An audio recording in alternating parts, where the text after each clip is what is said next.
रमता राम जपो रे प्राणी, अब तो सुन ले राम कहानी।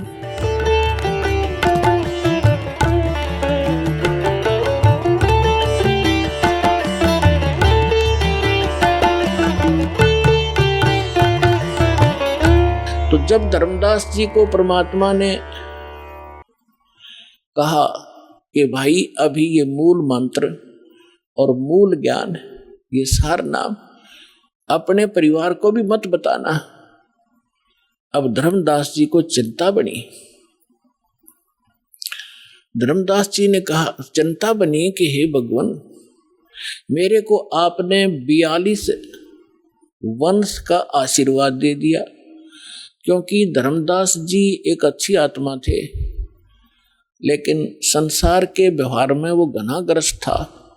पहले उनको एक पुत्र था नारायण दास, और नारायण दास निकम्मा था, काल का दूत था। उसने परमात्मा के ज्ञान को ग्रहण नहीं किया, एक भी वचन सुना नहीं, उठकर चला जाता था। तो धर्मदास जी को ये चिंता बनी, परमात्मा ने बताया। धर्मदास जी ने कहा कि भगवान आप तो समर्थ हैं, मेरे पुत्र को शरण में ले लो, इकलौता पुत्र है, काल के हाथों चढ़ जाएगा, इसका जीवन नाश हो जाएगा। तो परमात्मा ने कहा, धर्मदास ये खुद ही काल का दूत है, तेरे घर पर भेज दिया, क्योंकि काल को पता था आप एक अच्छी आत्मा हो, और अच्छी आत्मा के घर पर एकादा यो ऐसा व्यक्ति कोई कारण बनाकर काल भेज ही देता है। तो परमात्मा ने लास्ट में अपनी दिव्य दृष्टि देकर धर्मदास जी को उसके पुत्र नारायण दास की वास्तविकता दिखा दी। विकराल चेहरा, लंबे लंबे दांत, ओछा माथा। तो परमात्मा ने कहा कि ये दूत आया हुआ है, काल का स्पेशल भेजा हुआ है तेरी भक्ति नाश करने के लिए।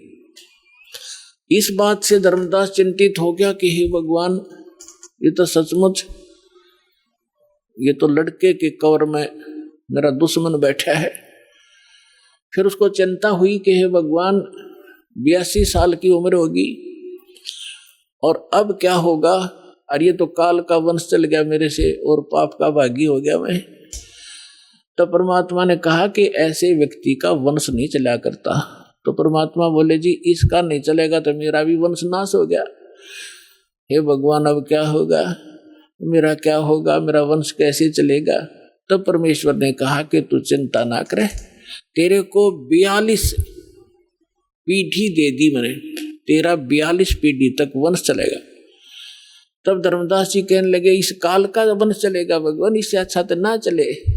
यो परमात्मा बोले, नहीं, मैं और तेरे को एक पुत्र दूंगा, उससे तेरे 42 पीढ़ी वंश चलेगा। ये अब इन्होंने गलत व्याख्या कर रखी है, कबीर पंथी जो दामा खेड़ा वालों ने एक भ्रमणा फैला रखी है कि जो दामा खेड़ा की गद्दी से नाम लेगा उसका ही मोक्ष होगा। कबीर साहब ने 42 पीढ़ी को आशीर्वाद दे रखा है, 42 पीढ़ी को नाम देने का आशीर्वाद नहीं दे रखा। धर्मदास की चिंता मिटाने के लिए ये कहा था कि तेरे को 42 पीढ़ी का वंश दे दिया, तेरा वंश चलेगा और मोक्ष उसका होगा जो सद्भक्ति करेगा, पूरे संत जो मेरे अधिकारी संत से लेगा। तो फिर उसको 10 महीने के बाद एक चूड़ामणि उर्फ मुक्तामणि नाम का एक पुत्र उसकी पत्नी से जन्म हुआ परमात्मा के आशीर्वाद से। उनसे फिर उनकी ये 42 वंश चले। फिर धर्मदास जी को चिंता हुई, परमात्मा ने कहा कि अपने वंशजों को भी ये मूल ज्ञान नहीं बताना, मूल मंत्र नहीं बताना, सार नाम नहीं देना। अब धर्मदास जी ने फिर कलेजा पकड़ लिया और बैठ गया चिंता करके। परमात्मा बोले, क्या बात होगी भक्त? कहने लगे, क्या बताऊं गुरुजी, क्या बताऊं भगवान, आपने तो ऐसी प्रतिज्ञा करा दी कि मेरे वंशजों को भी नाम नहीं देना, सार नाम नहीं देना, सार नाम बिन मुक्त नहीं हो सकते, सतनाम भी नहीं बताना। आप कह रहे हो कि पहला पहला मंत्र देना, इनका मुक्ति क्यों करोगी भगवान? तब परमात्मा, लाला जी था वो सेठ, धर्मदास जी बनिए के घर जन्म था उसका, वैश्य था। अब टोटे नफे को गणासी घर समझा था वो, तो उसको चिंता बन गई है, भगवान वंश तो दे दिया आपने, इनका ये पार क्यों करोगे। तब परमात्मा ने कहा कि तू चिंता ना करे। जब कलयुग के अंदर आगे चल के धर्मदास में एक भक्ति समय आवेगा और उस समय सभी पार होंगे और मैं फिर आऊंगा और तेरे वंशजों को जो मंत्र दे दिया और ये मेरी वाणी पढ़ते रहेंगे ज्ञान यज्ञ, इससे भी मानव शरीर प्राप्त हो जाते हैं, लेकिन मोक्ष नहीं होगा। तो आप ये प्रथम मंत्र अपने वंशजों को, तेरे वंशजों को प्रथम मंत्र देंगे और ये वाणी मेरी वाणी का पाठ करते रहेंगे, इससे इनको मानव शरीर प्राप्त होते रहेंगे। तब धर्मदास जी ने कहा जी फिर मानव शरीर का क्या बनेगा, जब सार नाम नहीं मिला, सतनाम नहीं मिला था, जो ज्ञान से परिचित हो चुका था वो। तब परमात्मा ने कहा कि आगे चल के जब ये भक्ति योग शुरू होगा तब मैं फिर आऊंगा और फिर तो सारी सृष्टि को पार करूंगा, तेरे बच्चे भी पार होंगे, तेरे वंशज भी पार होंगे। अब क्या बता रहे परमात्मा कि धर्मदास एक बार मेरा और इस काल का, यहाँ के 21 ब्रह्मांड के मालिक ब्रह्म का एक संवाद हुआ था। इसने मुझसे प्रतिज्ञा करा ली थी कि 3 युगों में जीव थोड़े ले जाना और चौथे युग में आप कितने ही जीव मुक्त करा लेना।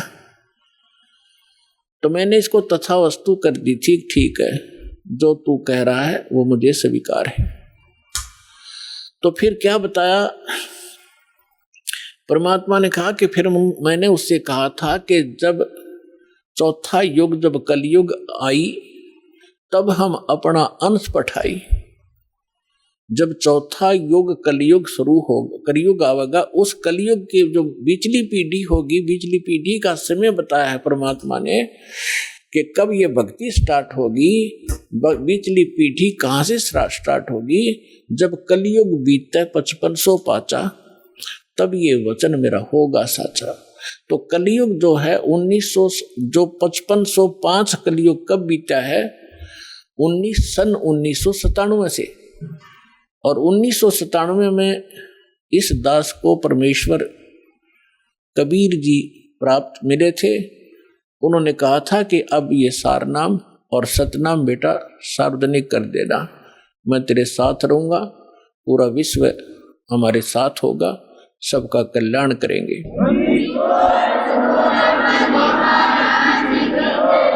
तो परमात्मा ने धर्मदास जी से कहा था कि के काल से मेरी वार्ता हुई थी, तब मैंने काल से कहा था कि विनती तोर मान में लीनी, कि जो तूने विनती की है काल के 3 युगों में जीव ना ले जाना, चौथे युग में 3 युगों में थोड़े जीव ले जाना, चौथा युग जब कलयुग आवे तब शरण जीव बहु जावे, ऐसा वचन हर मोह दीजे, तब गवन संसार ही कीजिए। तब परमात्मा ने कहा था विनती तोर लीन में मानी और मोह को ठगे काल अभिमानी। फिर परमात्मा ने कहा कि चौथा युग जब कलयुग आई तब हम अपना अंश पठाई। जब चौथा युग कलयुग आवेगा तब हम अपना अंश, अपनी प्यारी आत्मा को भेजूंगा। अब उसको ये कहे कि मैं आऊंगा या ऐसे आऊंगा तो वो काल नहीं समझ पावा था। इसलिए परमात्मा कहते हैं 100 छल छिद्र मैं करूं अपने जन के काज। तो क्या बताया था कि चौथा युग जब कलयुग आई तब हम अपना अंश पठाई। काल फंद छूटे नरलोई, काल का फंद, काल का बंधन छूटे नरलोई, सब नर नारियों का ये बंधन छूटेगा और सकल सृष्टि परवानिक होई। पूरा विश्व मंत्र लेगा, परवानिक माने दीक्षित होगा।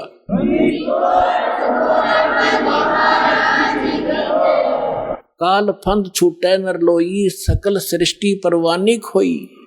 और घर घर देखिए बोध विचारा, और सतनाम सब ठोर उचारा। आप सुन रहे थे जगत गुरु तत्वदर्शी संत रामपाल जी महाराज जी के मंगल प्रवचन। अधिक जानकारी के लिए विजिट कीजिए हमारी वेबसाइट www.jagatgururampalji.org। संत रामपाल जी महाराज जी के शुभ आशीर्वाद से पूरे विश्व भर में 500 से भी ज्यादा नाम दीक्षा केंद्र हैं, जिन पर संत रामपाल जी महाराज जी द्वारा ऑनलाइन निशुल्क नाम दीक्षा दी जा रही है। अपने नजदीकी नाम दीक्षा केंद्र का पता करने के लिए संपर्क करें 8222880541।